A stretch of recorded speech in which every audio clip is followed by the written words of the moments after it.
Alhamdulillah wassalatu wassalamu ala Rasulillah Nabiyyina Muhammadin wa alihi wa sahbihi wa man walah. Asyhadu an la ilaha illallah wahdahu la syarika lah wa asyhadu anna Muhammadan abduhu wa rasuluh wa ba'd. Ayol ikhwah, masih kita berbicara tentang surat Alam Nashrah. Dan telah kita sebutkan Allah Ta'ala berfirman, Alam nashrah laka sadrak. Bukankah kami telah melapangkan dadamu? Dan telah kita sebutkan sebab-sebab kelapangan dada. Kemudian Allah Ta'ala berfirman, wa wada'na anka wizrak alladhi anqadha dhahrak. Dan kami telah meletakkan dosa-dosamu yang memberatkan punggungmu. Di sini Allah kembali memberikan mengingatkan kenikmatan yang Allah berikan kepada Rasul kita, bahwa Allah telah mengampuni dosa-dosa beliau, di mana Rasulullah diberikan oleh Allah keutamaan bahwa beliau adalah hamba Allah yang telah diampuni dosanya yang telah lalu maupun yang akan datang. Sebagaimana dalam hadis yang diriwayatkan oleh Imam Muslim tentang kisah nanti kaum muslimin, kaum mukminin di padang mahsyar, di mana mereka datang kepada Nabi Adam, Nabi Nuh, Nabi Ibrahim, Nabi Musa, Nabi Isa, lalu datang kepada Nabi Muhammad SAW. Kemudian mereka mengatakan kepada Rasulullah SAW, engkau adalah hamba yang telah Allah ampuni dosanya yang telah lalu maupun yang akan datang. Ini adalah merupakan keutamaan yang agung bagi Rasul SAW. Dan tentunya ampunan dari Allah sangat dibutuhkan oleh setiap kita. Ampunan dari Allah Subhanahu wa Ta'ala sangat kita butuhkan.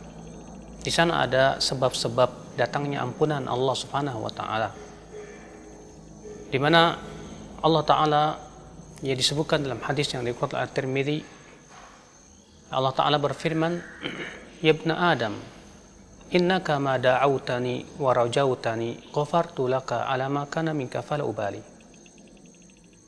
Ya ibna Adam, law balagat dhunubuka anana as-sama' thumma astaghfartani ghafartu laka. Ya ibna Adam, innaka law ataitani biqarabil ardi khataya thumma laqitani la tusyrik bi syai'a la ataituka biqarabiha maghfirah. Hai anak Adam, sesungguhnya selama engkau berdoa kepadaku dan berharap kepadaku, aku akan ampuni dosamu. Sebanyak apapun dosamu, aku tak peduli. Hai anak Adam, sesungguhnya engkau apabila dosamu sampai ke awang-awang, kemudian kamu minta ampun kepadaku, aku akan ampuni dosamu. Wahai anak Adam, apabila engkau datang kepadaku dengan membawa dosa sepenuh bumi, lalu engkau meninggal bertemu denganku dalam keadaan engkau tidak mempersekutukan aku sedikit pun juga, dalam keadaan engkau tidak mempersekutukan aku sedikit pun juga, maka aku akan datang kepadamu dengan membawa ampunan sepenuh bumi pula. Di sini dalam hadis qudsi ini, Allah menyebutkan 3 sebab datangnya ampunan Allah. Yang pertama, selalu berdoa kepada Allah dan berharap kepada Allah. Terlebih doa adalah merupakan intisari ibadah. Sebagaimana Rasulullah SAW sabda, ad-du'a'u wal ibadah. Doa adalah merupakan ibadah. Orang-orang yang sombong kepada untuk berdoa kepada Allah, pasti Allah akan masukkan ia ke dalam neraka jahanam. Ya Allah berfirman, wa qala rabbukum ud'uni astajib lakum. Berkata Rabb kamu, berdoalah kepadaku, niscaya aku akan ijabah doamu. Innal ladzina yastakbiruna an ibadati sayadkhuluna jahannama dakhirin. Sesungguhnya orang-orang yang sombong dari beribadah kepadaku, itu maksudnya doa, maka ia akan masuk ke dalam neraka jahanam dalam keadaan dia terhina. Subhanallah. Berarti doa, selama kita berdoa kepada Allah, selama kita berharap kepada Allah, kita akan diampuni dosa-dosa kita oleh Allah Subhanahu wa Ta'ala, sebanyak apapun dosa kita. Tapi selama kita sudah meninggalkan doa, Allah akan murka kepada kita. Al-Imam At-Tirmidzi meriwayatkan dengan sanad yang hasan, Rasul kita yang mulia alaihi salatu wasallam bersabda, man lam yas'alillah yaghdab alaih. Siapa yang tidak minta kepada Allah, Allah akan murka kepada dia. Sebab yang kedua, datangnya ampunan dari Allah, yaitu dalam hadis ini, yaitu beristighfar. Allah Ta'ala berfirman, hai anak Adam, kalaulah dosamu memenuhi langit, memenuhi awang-awang. Kemudian kamu minta ampun kepadaku, niscaya aku akan ampuni dosamu.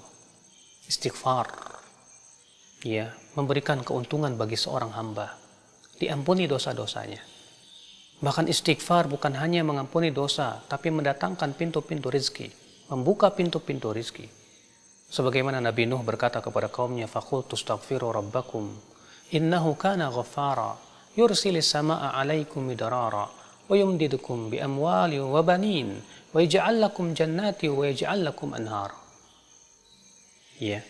Lalu aku berkata kepada kaumku, kata Nabi Nuh, wahai kaumku, minta ampunlah kalian kepada Rabb kalian. Sesungguhnya Allah Maha Pengampun. Niscaya Allah akan kirim kepada kalian hujan yang lebat, dan Allah akan berikan kepada kalian harta dan anak-anak, dan Allah akan jadikan untuk kalian sungai yang mengalir dan kebun-kebun. Subhanallah. Makanya Rasulullah SAW menganjurkan kita untuk banyak beristighfar. Ya, beliau bersabda, ya ayuhan nas, tubu ilallah wastaghfiruh. Wahai manusia, bertaubatlah kamu kepada Allah dan istighfarlah. Fa inni atubu ilallah fil yaumi mi'ata marrah. Karena aku setiap harinya beristighfar dan bertaubat kepada Allah 100 kali. Betapa butuhnya kita kepada istighfar, ya akhal Islam. Dan kata Rasulullah, tuba, ya, bahagialah, pohon di surga buat siapa? Ya, liman wajada fi sahifatihi istighfaran katsira. Bagi orang yang mendapatkan dalam catatan amalnya nanti pada hari kiamat istighfar yang banyak. Kemudian sebab yang ketiga, datangnya ampunan Allah Subhanahu wa taala itu mentauhidkan Allah, menjauhkan kesyirikan. Dalam hadis tersebut disebutkan, wahai anak Adam, apabila engkau bertemu denganku, ya, datang kepadaku dengan membawa dosa sepenuh bumi, lalu kamu minta ampun kepadaku, lalu kamu meninggal dunia di atas, ya, dalam keadaan kamu tidak mempersekutukan aku sedikit pun juga, maka aku akan datang membawa sepenuh bumi ampunan. Subhanallah. Makanya tauhid sebab terbesar diampuninya dosa seorang hamba. Imam Ibnu Majah juga meriwayatkan dalam sunannya, dan hadis ini sahih. Kata Rasulullah, yu'ta birajulin yaumal qiyamah, nanti pada hari kiamat akan didatangkan seorang laki-laki. Ya. Kemudian orang ini berkata, faturad lahu tis'atun wa tis'una sijilan, akan diperlihatkan kepada dia 99 catatan, kullu sijilin maddal basar, setiap catatannya itu sejauh mata memandang, isinya dosa. Lalu Allah berfirman kepada si hamba ini, atungkur hadza, apakah kamu mengingkari dosa-dosamu? Si hamba berkata, tidak ya Allah. Alaka udhur adzala maka katabatil hafizun, apakah para malaikat yang mencatat, ya, amalanmu telah menzalimi kamu? Si hamba berkata, tidak ya Allah. Alaka udhur, atau kamu punya udhur, engkau punya kebaikan? Tidak ya Allah. Kata Allah, bala innalaka indana hasanah, kamu punya kebaikan di sisi kami. Lalu dikeluarkan sebuah kartu bertuliskan la ilaha illallah Muhammadur Rasulullah. Ya. Lalu si hamba ini berkata, ya Rabb, apa hebatnya kartu yang kecil ini dibandingkan dengan 99 catatan, setiap catatannya sejauh mata memandang, yang isinya dosa. Maka Allah Ta'ala berfirman, innaka la tudlam, kamu tidak akan dizalimi. Lalu dibawalah, ya, timbangan. Kartu tersebut disimpan dalam satu neraca, dan 99 catatan itu disimpan dalam satu neraca lain. Apa yang terjadi? Fathashatis sijillat, menjadi ringanlah 99 catatan itu. Wasaqulatil bitaqah, dan menjadi beratlah kartu tersebut. Lalu Allah pun mengampuni dosa-dosa dia.